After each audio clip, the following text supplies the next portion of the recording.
ভাই, আমরা তো মালয়েশিয়া পাম বাগানে কাজ করি। সৌদি আরবের কিছু আমাদের বাঙালি ভাই আছে, ওরা উল্টা পাল্টা ভয়েস করে যে আমরা নাকি পাম বাগানের কামলা। এই ব্যাপারে আপনি কি বলবেন, বলেন তো। হ্যাঁ ভাই, আমি আর কি বলবো। ওরা সৌদি আরব গেছে একটা নবীর দেশে, যায় ওরা আর এক দেশের প্রবাসীদের কেনে উল্টো পাল্টা ভয়েস দেয়। এটা আসলে ওদের ধর্মের ঠিক নাই, ঠিক আছে? কারণ আমিও বাইরের দেশে থাকি, ওরাও বাইরের দেশে থাকে। যে যে রাষ্ট্রে থাকে সেই রাষ্ট্রের মর্ম সেইটি।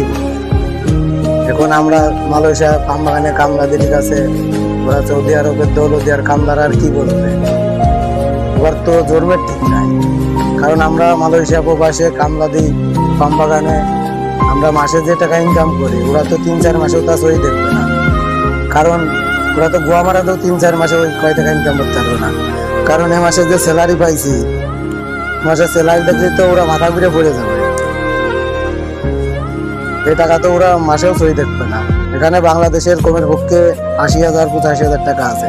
আরো তো কার্ড তো দেখলাম না, কার্ড দেখলে তো ওরা মরে যাবে, ঠিক আছে ভাইয়া? সৌদি আরবের দৌলতিয়ার কামলারা সব টাকার মর্ম বুঝবে কি?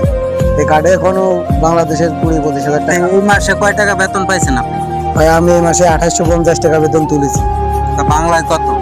বাংলায় তা তো 80,000-85,000 বেশি। ধন্যবাদ।